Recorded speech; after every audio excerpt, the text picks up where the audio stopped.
Ancient philosophy talked about an end of time and a transformation of humanity. And while they could tell us about when this might occur, they really didn't underline why it would occur. Now we know why we are facing our imminent extinction on this planet and coming to those prophecies and making them real. And that is this. We base our world on knowledge. Knowledge is power. Lack of knowledge is lack of power.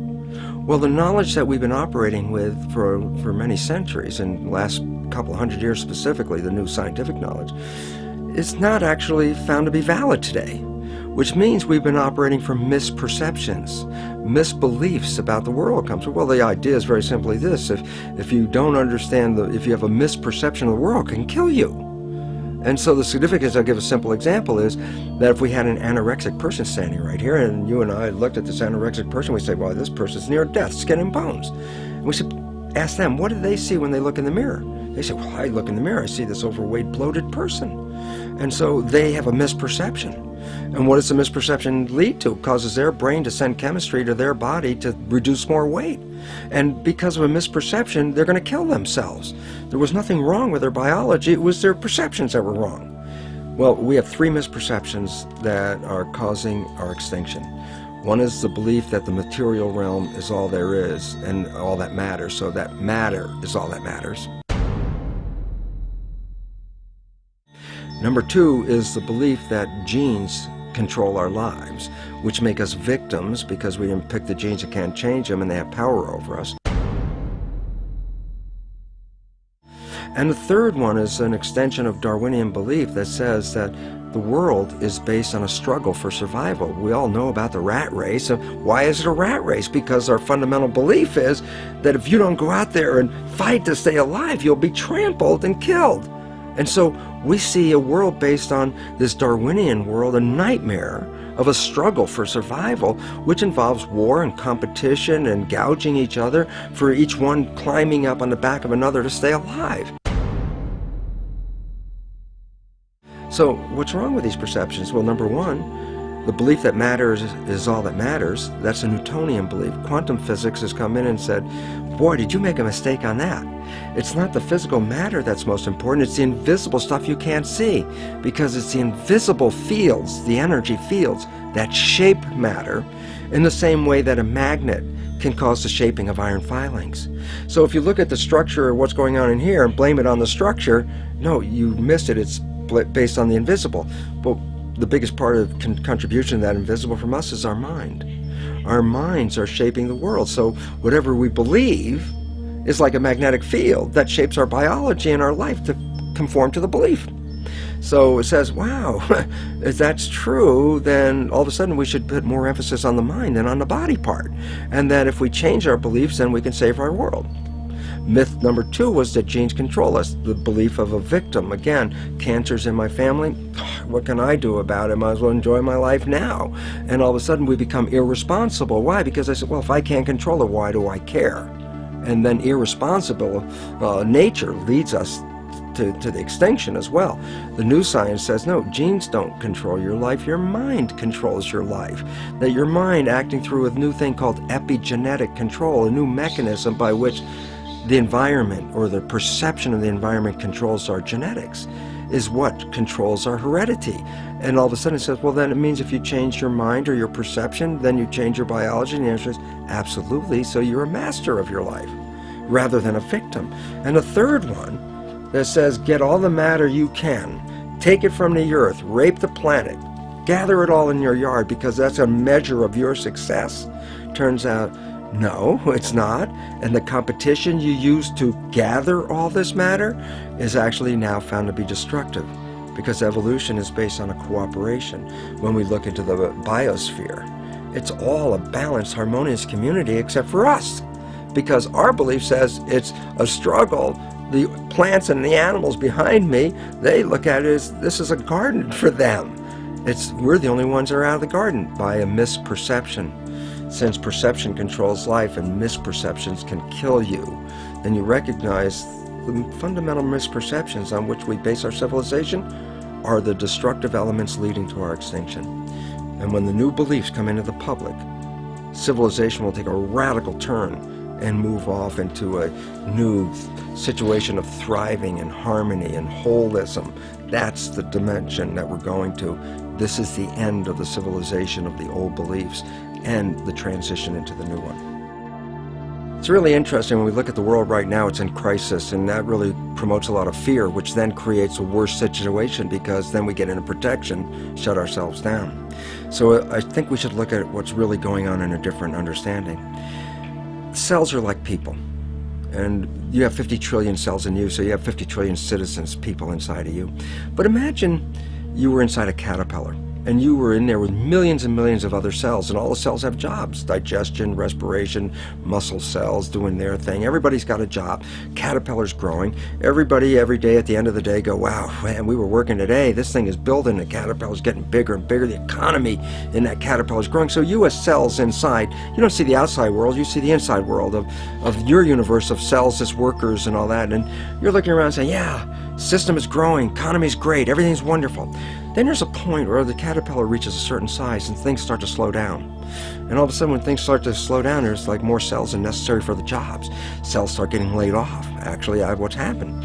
And many cells in this fear state actually commit suicide, which in biology is called apoptosis. They actually commit suicide because they look around going, oh, this thing's falling apart. Everybody's losing their work. It seems like it's coming to an end.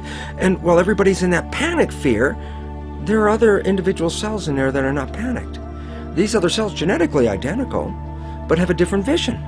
And they're called imaginal cells. That's the name of them. And these imaginal cells, they're in the midst of all this falling apart of their civilization, are looking and say, there's something better and more beautiful in front of us. They're the ones that create the butterfly. So from the same population that's going down with the caterpillar, many of these imaginal cells, which are the equivalent of cultural creatives, have a new vision for the civilization, saying, wait, restructure this thing. We can restructure this. We can make something far better. What's happening in the world today is the end of the caterpillar. And the imaginal cells are making themselves known with new ideas, new visions, and new ways out, because there is a far better way out. It's not the end at all. And most importantly, it's the young people have to recognize they're the population of imaginal cells, because it's up to them to take what was brought into the civilization and restructure it so they can build that butterfly civilization that is far more magnificent. So rather than looking at fear, right now, look at this as the moment of opportunity, because there's something so much better on the horizon, but we can only get there by eliminating the structure as it is now, because the structure as it is now is providing for our extinction. Why is the myth perception of genes such a problem? And the answer is, if you buy that genes control you, then you buy yourself as a victim. And as soon as you buy yourself as a victim, you let go of your power in creating life. The new science of epigenetics totally reveals that this is not true, and in fact takes the mind and uses that as the shaper of the physical world. And the third myth perception that is affecting us right now is a Darwinian belief that evolution is based on a struggle for survival, with the fittest being the winners. So that, what does all this lead to? It leads to a belief of materialization, that matter is all there is, and that people fight over the matter, because whoever has the most matter wins, according to the Darwinian theory of having the most and being the winner and being the fittest. And it makes a whole world based on competition. And the new science completely undermines that whole thing, because the new science says evolution is based on cooperation. And if you don't cooperate, then the whole thing is lost. What we're seeing right now is, with all the competition of each other destroying each other, wars, competing for material existence, raping the planet and tearing it apart to get some pieces of it to hold in your hands and say you won the game. Every one of those moves is destructive, not just of the planet, but of human civilization, because human civilization will thrive with cooperation and will die with competition. And we're caught up in these three old beliefs, these three old myths, as being truth. And if you operate from these truths, then you end up with the extinction that lies before us.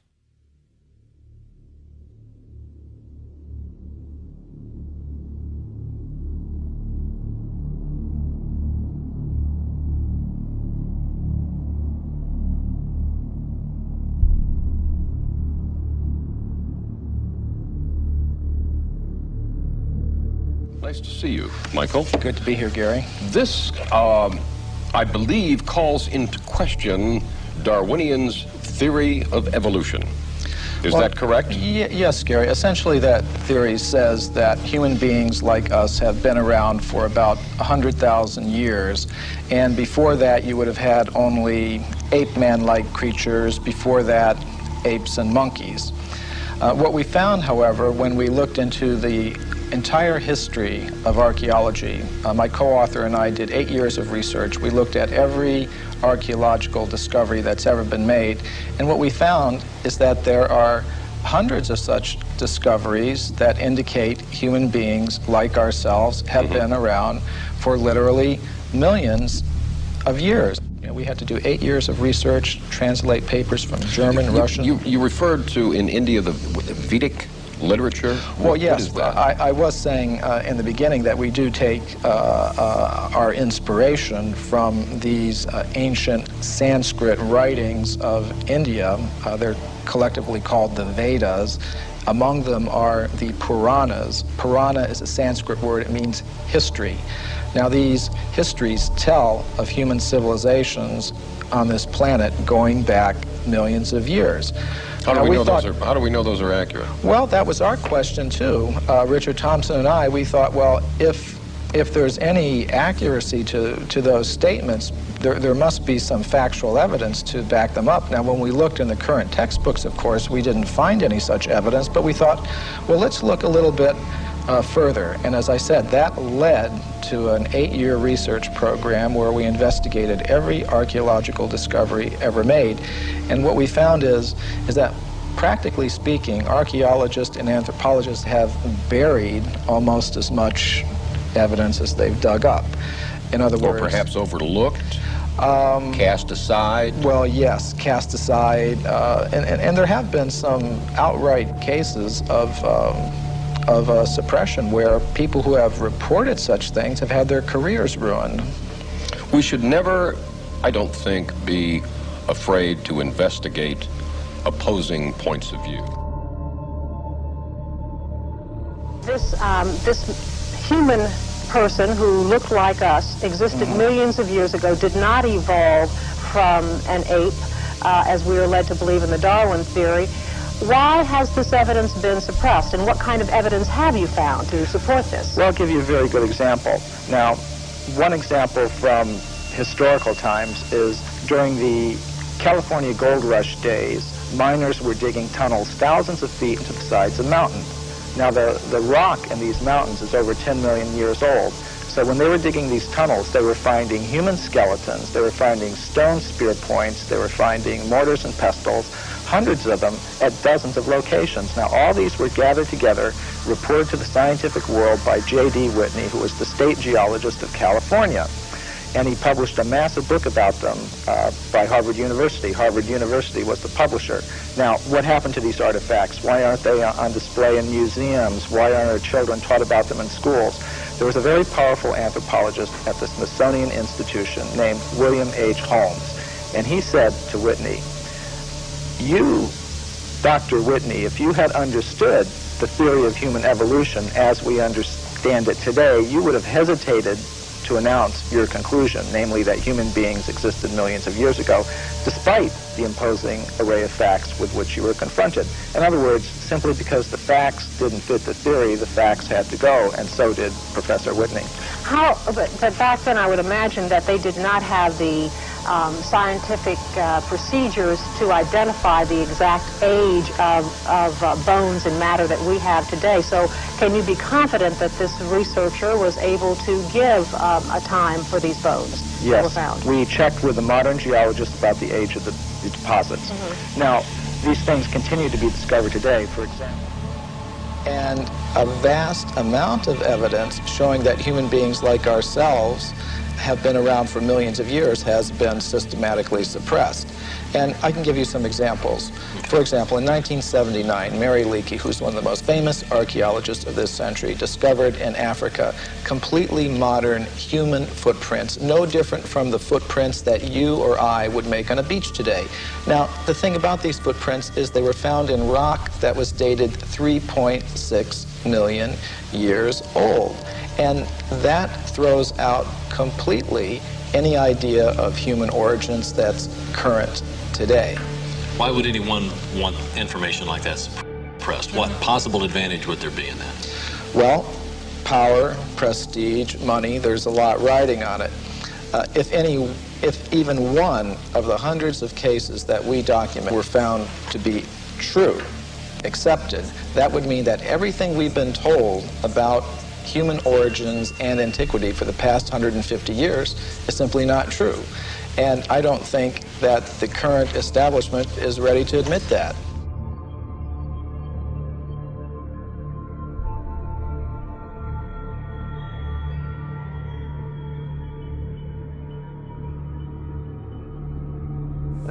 I think that scientists find it harder in some ways than many other people, you see, and some other people, because there's still a strong commitment, even perhaps partly unconscious, to the old atomistic worldview.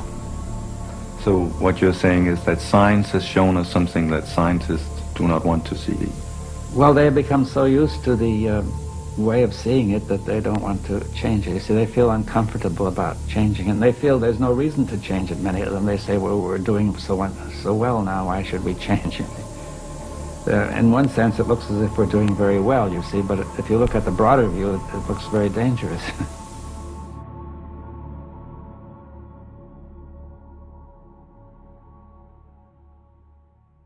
In the 1840s, there was a scientific magazine called The Geologist, and it reported that in Macoupin County, Illinois, which is right here in North America, in the United States, a human skeleton, just like ours, had been uncovered in a coal mine, in solid coal, 90 feet deep underneath the ground. Now, Richard Thompson and I were able to discover from the reports exactly where that occurred. And we talked to the Geological Survey of the state of Illinois, and we asked them, well, how old is the coal there? And it turned out it was 300 million years old, which means it's older than the Jurassic, you know, that word that everybody knows now, that refers to the dinosaurs. In other words, it was older than the age of the dinosaurs. Wow. Okay, so that throws a whole new spin on it. Yes, indeed it does. And some of the scientists who have read the book have obviously recognized that. For example, William Howells, who is one of the big anthropologists of this century, one of the architects of the current paradigm, he said, well, if what you say here is true, it more or less throws a monkey wrench into our whole picture of how life originated on this planet. And I think it does. Something you alluded to a few moments ago I want to bring up again. You talked about man coexisting with apes and coexisting with another kind of ape-man creature, and you again mentioned North America, and I think, of course, there's always been a lot of interest in Bigfoot, which is essentially where this is coming from. Some of the information that you brought forward is that this is just a descendant of this same wild man creature that was existing years ago. That's a distinct possibility. Now, when I first heard about this subject, I was extremely skeptical, but what turned me around is when I began to read reports about these creatures by very well-respected anthropologists. For example, Grover S. Krantz, who's at the University of Washington, up in the Northwest. He has extensively studied the footprints of these creatures, and he says they're biologically convincing.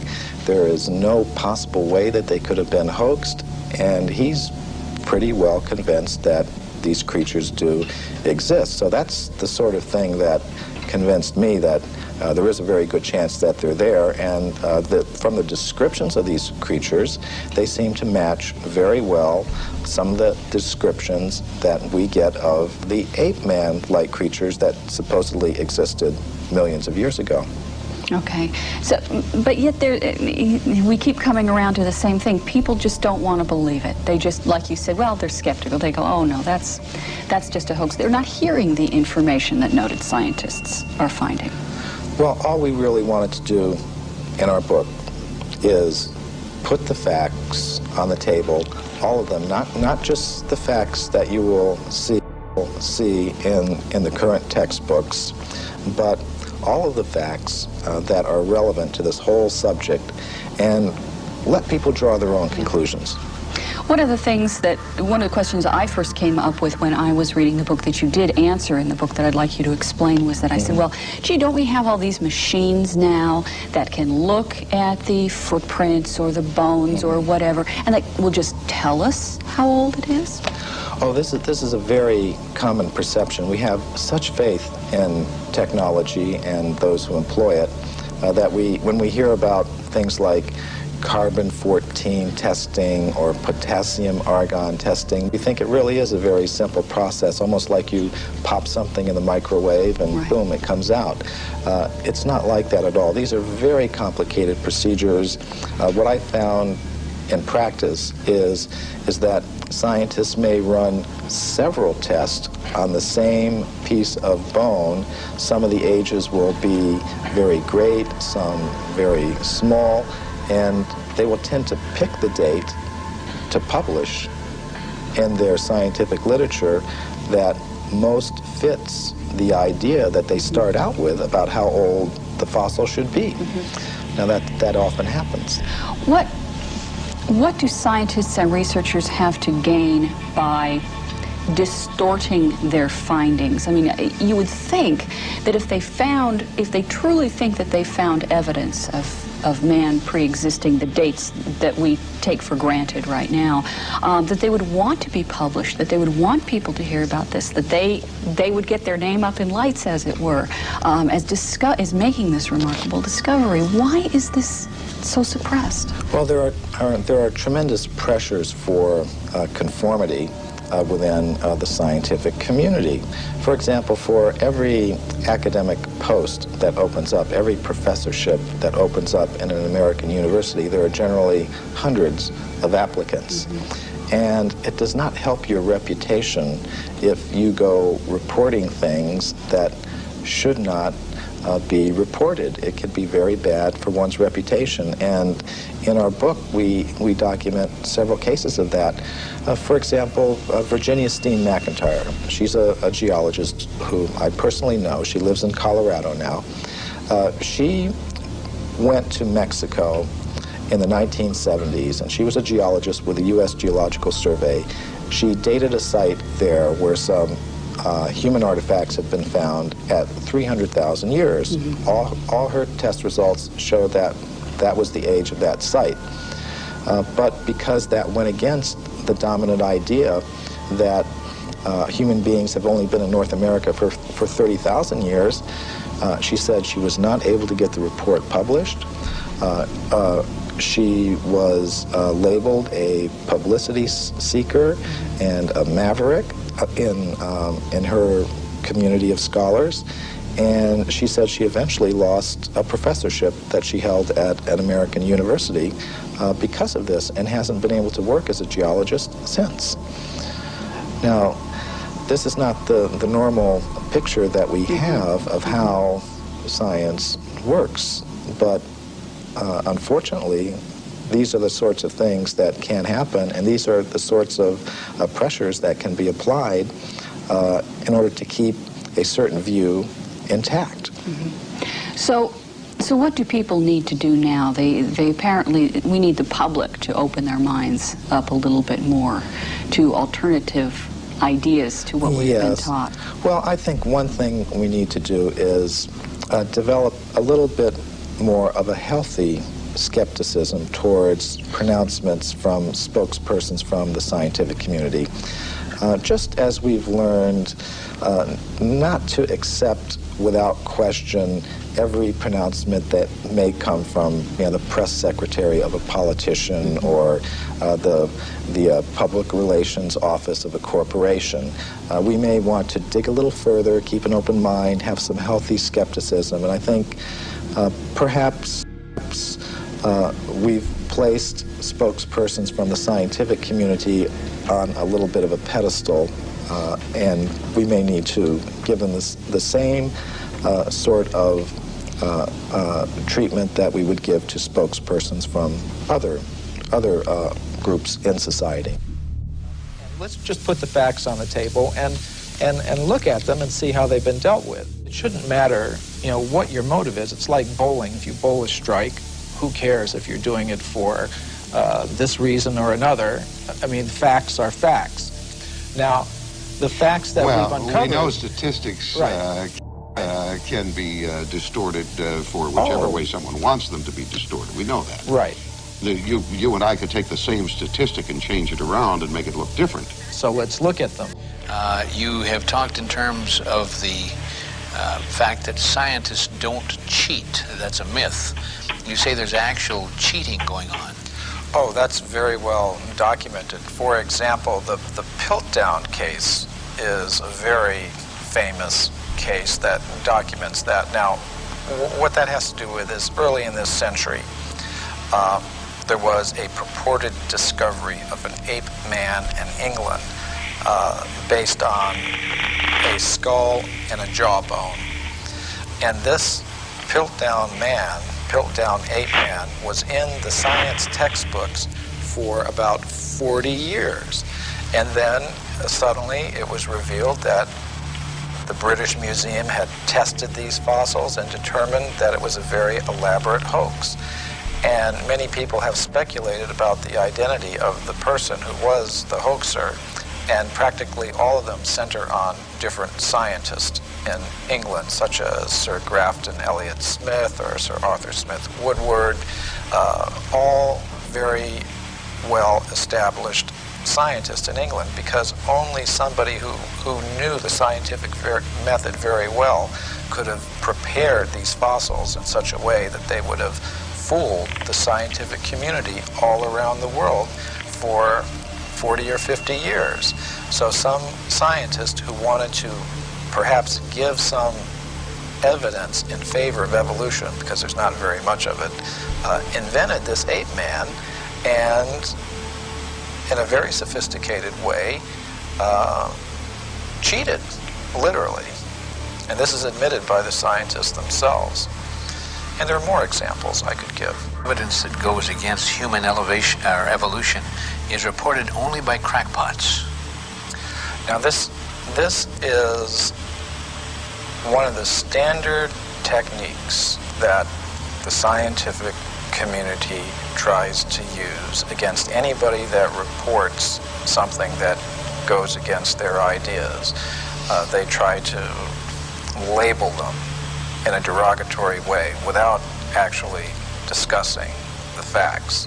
And I think we've all had experience of that. But the real facts is that actual scientists have, over the past 150 years, reported many astounding facts that go against the theory of evolution. And the present scientific community doesn't want people to know that. They want to promote the idea that anybody that's against evolution is somehow or other a religious fanatic, a crackpot, but it's simply not true. And I've personally met scientists who have discovered some of these things, and what happens to them is it's very unfair, the treatment to which they are subjected. We're going to go to Anton in Brookfield, Wisconsin. Anton, how are you? Fine, thank you. Your comment. I've often wondered how the perfect complementary male-female systems of reproduction could have evolved from unintelligent life forms. You know, Anton, not only is that a good question, but also the point is if evolution occurred, It'd have to be simultaneous evolution of both species at the same time. Because if it took 1 million years for the female to evolve, it would have kind of messed up the whole procreation thing, wouldn't it? Right. That's my question. A good question. Stay right there. Michael Cremo, your response. Well, I would like to put together a book called Darwin's Fairy Tales. And I think that would be one of them. You can just look at so many examples of complex structures and behaviors in different creatures, whether it's how the spider learned to spin its web, or how our human reproduction system came about, or any of these things.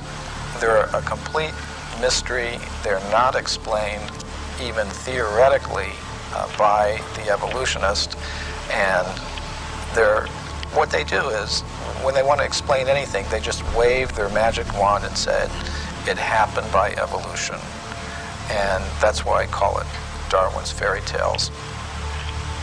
If you were to predict what archaeologists might find, you would say, well, they would tend to find a very bewildering mixture of anatomically modern human fossils, ape-man-like fossils, crude stone tools, articles indicative of a higher level of culture, all sort of mixed up and going back, hundreds of millions of years. Mm-hmm. I think you might also predict that given the biases of investigators towards a linear progressive idea of time, with things beginning in a very simple state and progressing in a linear fashion to a more advanced state, that they might edit that record to conform to their linear progressive biases. And indeed, both predictions we found in our investigations do come true. You actually do have that very bewildering, mixture of advanced artifacts and bones mixed up with more primitive ones, going back hundreds of millions of years. And you also do find a very systematic editing of this record to conform to a linear, progressive, you might call it evolutionary, view of things, which is quite amazing. Of course, if we have this sort of cyclical picture, circular picture of things, much of conventional science will need to be readjusted. There's still a strong commitment, even perhaps partly unconscious, to the old atomistic worldview. So what you're saying is that science has shown us something that scientists do not want to see. Well, they become so used to the way of seeing it that they don't want to change it. You see, they feel uncomfortable about changing it, and they feel there's no reason to change it. Many of them, they say, well, we're doing so well now, why should we change it? In one sense, it looks as if we're doing very well, you see, but if you look at the broader view, it looks very dangerous.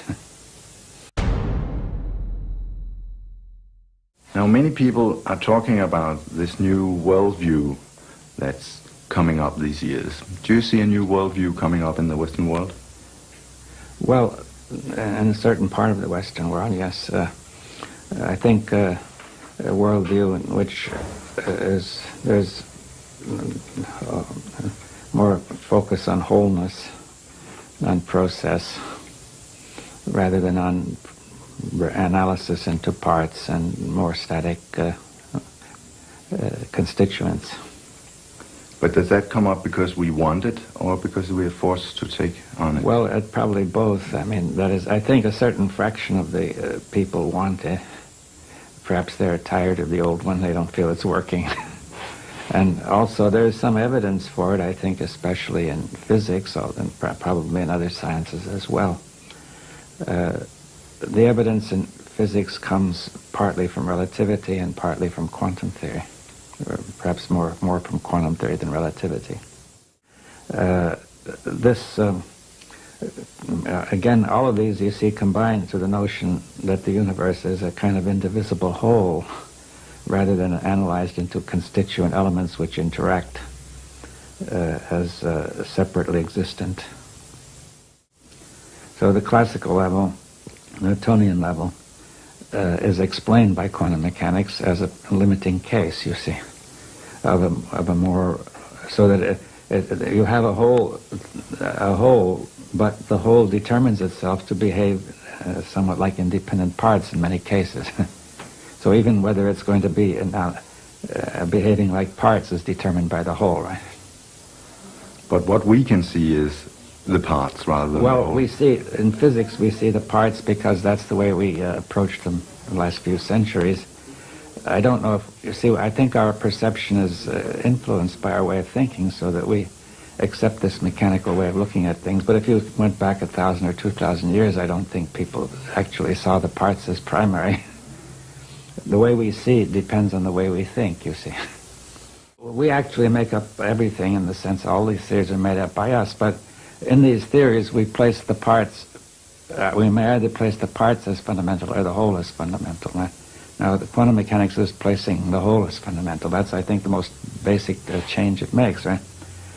Finally, every theory is made up by us, and we're going to see whether we can apply it coherently to reality. You see that I think we could make an infinity of different kinds of theories, and some of them would be more coherent than others, you see. For example, if somebody is said to be mentally disturbed, he has another theory which we think is incoherent, but to him it looks coherent, right? Because we can always ignore what is not working, you see. Or we say we'll solve that later. You just said that in reality we make it all up, not just the parts, but also the wholes. Could you explain? Well, I think that's the question. What is the relationship of theory to reality, you see? Now, one view is that it reflects reality, you see. Now, that I think that it corresponds to reality. I think that view is only limited, right? Like a map is said to correspond to a city, but there's nothing on the map that corresponds to anything in the city. In the map you see dots of print, and the city, which is very vaguely defined, the city is also vaguely defined. So what corresponds is certain abstractions that we abstract. Right? But the map, the real test of the map is that it guides us correctly in the city. And if it's a wrong map, we will find incoherence, right, in our action. Right? Now, you see, so therefore we make it all up, but the question is how coherent is it when we try to make it work? You see, that's really the key. Some theories are more coherent than others, but it's often hard to tell because when we come to a theory as broad as a worldview, we find it very hard to detect incoherence because the worldview tends to state that things that don't fit are irrelevant, or else says we're going to get them in order later. We haven't solved that problem yet. So incoherence can easily be not noticed, right? But if people are and also people would like not to have their worldviews questioned, because they have got used to them and feel comfortable with them. So therefore, it's very hard to question a worldview.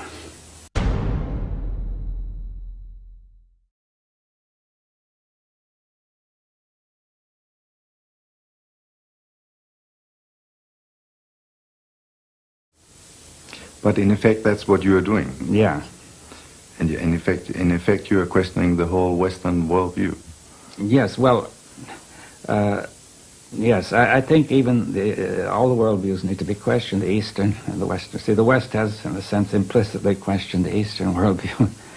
Every worldview, I think, is limited. But I think the Western worldview, its limits have not been seen. And we need to go to a broader view, not necessarily back to the Eastern, though it may include some of the Eastern. But I think we need a kind of dialogue of these worldviews to go to something beyond, right? Where do you see the limits of the Western worldview? Well, just in the way of saying that it focuses too much on analysis, and it tends to lead to fragmentation, you see. Now, what I mean by fragmentation is not just division, distinction, but because the parts in the whole are correlative concepts, you see. A part is a part only because it's part of a whole, like a machine or a watch, right? Now, a fragment is something means break it up, you see. That's the root of the word, to smash, right? So if you smashed a watch, you would get fragments. Now, the Western view, it aims at getting the true parts of the universe, but in some ways, perhaps it gets fragments, not to some extent in physics, but much more so in fields like biology, psychology, sociology. and so on. Right? Now, if you break it up falsely into fragments, then you have confused. You see, you're going to treat these as separate when they're not, and also you're going to unite what's in the fragment when it's not united, right? So it leads to confusion. So in the West, you tend to confuse the part for the whole and vice versa? Yeah, you get confused about the part and the whole because you take a fragment as an independent whole. But if you take the true whole that includes everything, it would also include you and include your perception of the whole. Yes. So could you ever tell me your way of perceiving the whole to anyone else? Well, we can have a dialogue and so begin to exchange, you see. In other words, I can't tell you unless we're talking together. You see, we have to exchange our views on that, right? And perhaps now, and then there comes the problem that people are ready to listen to somebody else's worldview, you see, seriously, without resistance, without opposition. But I think the observer is an intrinsic part of the whole. That's what quantum mechanics is teaching us too in physics, right? That the observing instrument is just as much part of the whole, and therefore, because of the possibility of these non-local interactions in quantum mechanics, when an observation is made, the two systems are not really distinct, you see. Therefore, they participate in each other, and you cannot therefore get an unambiguous meaning to the measurement, right? The same happens between human beings. You see that if somebody tries to measure somebody else, talk to him, there's a mutual change which makes it impossible to get an unambiguous attribution of qualities. It's not possible to say what David Bohm would have said in another interview. No. Tomorrow at the same time. No, because we're participating together, so what I am is affected by what you're doing and what you are, and vice versa, right? That's exactly the sort of thing that happens in quantum mechanical observations. Okay, if I say then that when I think about the whole and the part, I end up understanding that if you understand the whole, you're not able to tell it to anyone else because then you step out of the whole and become a part. Well, I think there's a kind of communication. See, this is the point about having a different worldview. There is a kind of communication that does not begin by denying wholeness, you see. You see, if we say, here am I and here are you, and then we have already divided it, right? But perhaps we could communicate in the spirit of the whole without assuming that division, right? See, we're not trying to tell, that means I'm not trying to tell you what I think, you not trying to tell me, but rather together we are trying to discover how we're going to think together. Do you see the difference?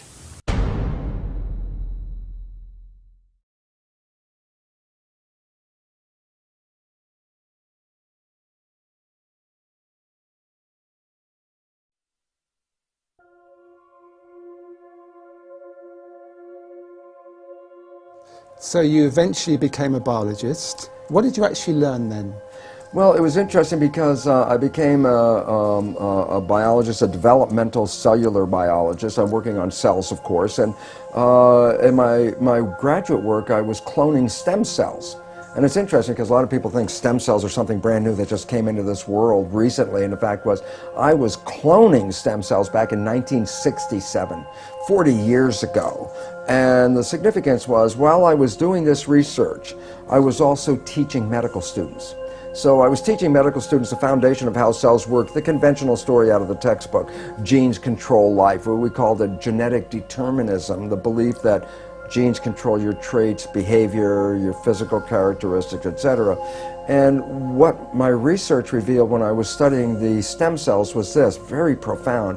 I put one stem cell in a petri dish all by itself, and it would divide every 10 to 12 hours. So it'd be 2, 4, 8, 16 cells, 32 cells. After about 2 weeks, I have thousands of cells in the petri dish, but what was unique, they were all genetically identical. But then I did the experiment. The experiment was to take some cells out of the dish and put them into a separate dish with a different environment. Okay. And so the environment is the culture medium, but the culture medium to cells is like the world that we live in. It's got the air, the water, the food, all the things in it. So I take the cells out of my stem cell dish, put them in a separate dish with a different environment, and the cells form muscle. But then I went back to the same dish with genetically identical cells in it and took some cells out and put them in a different environment. and they form bone. And then I went back to the same dish with genetically identical cells and put them in a third petri dish with a different environment, and they formed fat cells. And there I was confronted with this reality.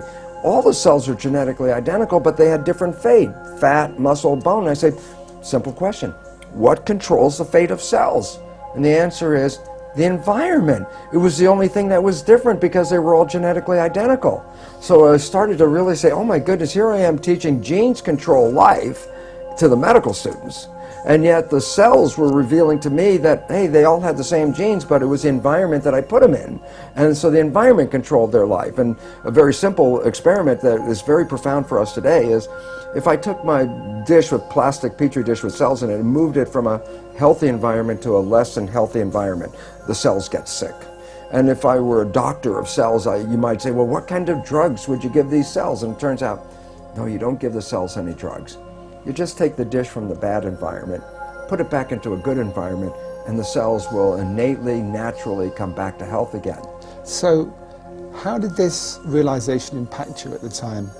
Because you were teaching something completely different. Yes. You did this experiment and you realized what you were teaching wasn't the full truth. Oh, absolutely. And then I had a problem with my colleagues because, first of all, they doubted my work, and then I brought them into the experiments and I had them observe them, watch them, and they all said, wow, yeah, the environment controls the cells, but they wanted to marginalize it, so they would say, oh, that's an exception or an anomaly because we're teaching genetic control. It didn't fit the story.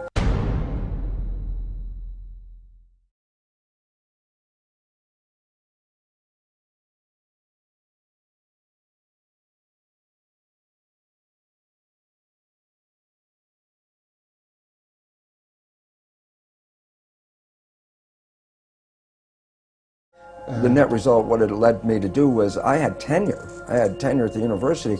I walked out of the university and said, look, I can't keep my integrity and at the same time teach something I know was patently wrong. So I walked out because I saw that teaching the belief that genes control life was very, very incorrect. And it's very interesting because I did that in 1970. Now that's like 40 years ago. And guess what? The new science that is just coming into the forefront of our world today is something called epigenetic control. What I was teaching was genetic control by genes. The new science, which is now coming around, is called epigenetic control. And what that means, you understand the prefix epi means above. So you say epidermis, that means the layer above the dermis skin. If I say epigenetic control, literally it says control above the genes. And this is the new science. And why is it profound? Because when you teach genetic control, you teach victimization. You didn't pick the genes as far as we know. The genes control your traits. You can't change the genes, so you become victimized by your heredity. And the new science, epigenetic control, reveals how your response to the environment, as you change your response to the environment, you change the fate of your cells, just like in the Petri dish. That makes you a master, because you are the one that has the opportunity to change your perception and response, so therefore you're the one that controls your genes. But it took you some time, didn't it, to actually incorporate that in your life? Because I know in the Biology of Belief, your book, you talk about you went through a very unhappy period. Yes. Your father was dying of cancer. You had a very messy divorce from your first wife, and you weren't happy. And you thought at that point that actually your genes did influence, and you had unhappy genes. And it took you some time to actually realize that in your life you could change things. Yeah, it was very interesting because, again, I was still coming from the programs of my own deep beliefs, which I got from childhood on, about genetic control. And yet, it was funny because I was at that point also going out and beginning to talk to people about this new science, about if you understand what I'm talking about, you can create this fabulous life. And it was fun because in the beginning I would try to get people together and I'd tell them, you can create this fabulous life, and they'd sit at me and look and go, you know, Lipton, for a guy who says you can create a life with this stuff, your life doesn't look that good. And essentially I almost said, unfortunately I didn't say the words, but I essentially said, well, do as I say, not as I do. And that was the opening point that said, oh my God, I can't just talk about the academics of the new science. To make it work, you actually have to apply the principles of the new science. And that was a change point in my life where I said, well, I'm not going to lecture on this unless I verify to myself that by influencing my personal beliefs and attitudes and things that I can change my biology. And it was wonderful because it only took just a short time to realize how I manifest profound changes in my life by taking in the understanding that how I see the world, my perceptions, control not just my internal biology and my genetics and behavior, but it controls how I create in the world around me. So I went from a world of almost self-destruction into this world of more mastery. And the most exciting thing is I found since that time that I absolutely live in heaven because I've created a life. But let's look at practically how you did that, just so people pick up a few clues.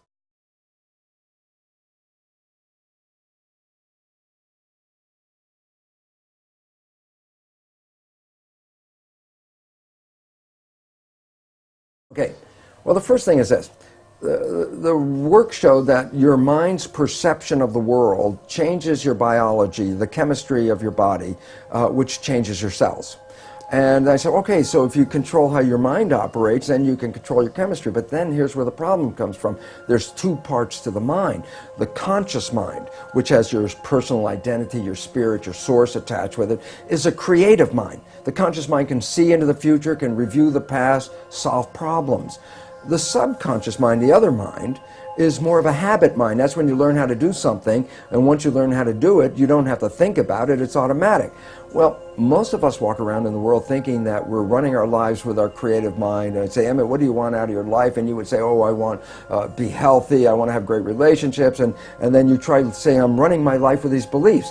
But science has now revealed that we only run our lives with our conscious mind at most about 5% of the time. So we're running on these subconscious programs. 95% of the time. Okay. And then the issue is, well, where'd you get the fundamental programs that you operate from? And here's the thing I learned is that it's in the first 6 years of our lives that the brain is in a functional state, an EEG state, the electrical activity, that is not even in consciousness. A child doesn't even reach conscious brain function until about 6. So the first 6 years of your life, your brain function is lower frequency. It's called theta, which is like a hypnagogic trance, a hypnosis. So the first 6 years of your life, you're like a television camera, recording everything around you, everything you observe, just going in from your observations into your programming. So we acquire beliefs and attitudes and behaviors, not from ourselves, but from our parents and our family and our community. These become the fundamental beliefs. A very interesting point. The Jesuits were very proud. They would say, give me a child until it's 6 or 7 and it will belong to the church for the rest of its life. What they were saying was what they knew, which science is now finding out. The first 6 years are programming. And whatever program you get, that will be the rest of your life. So that's why they said, just give me the first 6 years. And it turns out they were precise. The first 6 years is download a program, and that's when you get your behaviors from those around you. So you were able, by realizing this, to then look at how you were living your life on a practical level and say, I am not going to be governed by these pre-programs. I am going to live my life in a more conscious way. Am I oversimplifying this? Yeah, that's a fundamental statement of how it works, but it's not as easy as, oh, okay, I've just changed my thinking about it. It's like, well, because as the thinking is not that much in our control. The brain is operating, as I said, 95% from the subconscious. But how did you actually then get results in a relatively short space of time? Well, the first thing, how does the subconscious learn? And that's a very critical thing. The conscious mind can learn from reading a book. So the subconscious mind can read a self-help book and you go, wow, that sounds really great. And then you find you read the book, but your life is still the same. And it turns out, why? And the answer is because the subconscious mind is more of a habit mind, things that you repeat over and over again. So the reality is, if you can stay conscious, be present, and when those negative thoughts come in our head, and psychologists tell us 70% of the time, the thoughts that are going through our head are negative and redundant, so the same negative thoughts are going through. If you could stop those thoughts, if you could hear them as they come through, like, oh, that's not going to work, or this will never happen, those kinds of thoughts. If you can hear them and stop them consciously, say, no, change the belief right there, just give the more positive thing. As you repeat this more frequently and you keep repeating it, the subconscious mind begins to learn. So as a habit, if you stay conscious and you have to work at it, And here's why. People say, well, how come only 5% from conscious mind, 95% from subconscious? Because the conscious mind can think into the future and think into the past and solve problems. Then think about it yourself. Most of the time, you're thinking about something. Well, if you're thinking, you're using the conscious mind. Well, if you're using the conscious mind for thinking, then who's running the show? And the answer is, when you're not paying attention and you're thinking about what I'm going to do tomorrow, your subconscious is running the show. So you used the words, be present. Be present. Which be mindful. We hear a lot. So be mindful, which really means be aware yes. of what's going on. So you get an automatic reaction, you're aware of that, and you say, I don't want to go there, that's an old pattern, and you look at a new way to be in that situation. Exactly. And you have to repeat it over and over again, because if you think, well, I got mad at myself yesterday because I repeated that same stupid thing, and I got mad again today because I repeated the same stupid thing, and then people give up because they get frustrated. And it's like, no, it's a habit. So you have to every day, but ultimately you can repeat it. Yet there are, fortunately now, very many new healing modalities that can help you rewrite the subconscious beliefs much faster. So I get very excited because some of this may take work for people, because you have to really be present, and yet we're so bombarded with information and our lives are so busy that our conscious mind is almost always wandering, trying to resolve issues and problems and things we have to work out, which then means the subconscious mind is running the show. And it's very interesting, because most people will be very familiar with this story. I tell it to my audiences and they all laugh because they're familiar with it. And I say, look, you have a very close friend. You know your friend's behavior. And you happen to know your friend's parent. And at some point you see that your friend shares the same behavior as their parent. So you casually volunteer, you go, you know, Bill, you're just like your dad. And that's when you have to back away from Bill, because Bill's the first guy that says, how can you compare me to my dad? And everyone laughs because they're familiar, but I say, no, there's two very profound points from that one story. And profound point number one, everybody else can see that Bill behaves like his dad. He got his programming from his dad. It's only Bill who doesn't see it. And profound point number two, we're all Bill, because all of us got programming, and all of us operate with these programs, and we don't even see we're doing it. That we, even when told we're doing it, will deny that we do these behaviors because we don't even see when we're doing it. That's why it's called subconscious, below conscious. Because you went from, and I'm quoting from your book, wanting to be anyone but me, to being, I think you quote yourself as the happiest man in the world. You felt so happy. Oh so my gosh. So you proved that this can work. Well, I had to, because I said when I first started talking about it, it was from an academic, conscious point of view. This is what I learned. But my subconscious programs were still exactly the same. So while I had this wonderful knowledge, my life still wasn't anything I wanted to brag about, it because it wasn't. And as you know, that old game, well, who would you like to be? And I could think of anybody I'd rather be than me.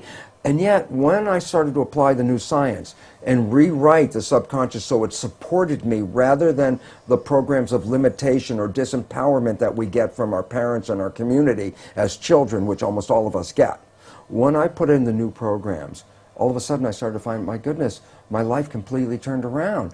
All wonderful things started happening in my life. I was healthier. I haven't been to a doctor in 20 years. I don't need that. I don't take any of their drugs. Why? Because most of the illness is just from the stress of not living in harmony. And when you learn to get rid of the limiting programs that we got as children and put in programs that support you, guess what? Then all of a sudden the place turns into heaven. And it's interesting, I tell people, well, you create your own life, and then they look around and go, I don't want responsibility for this, but I say, well, you didn't know you were creating with these unconscious beliefs.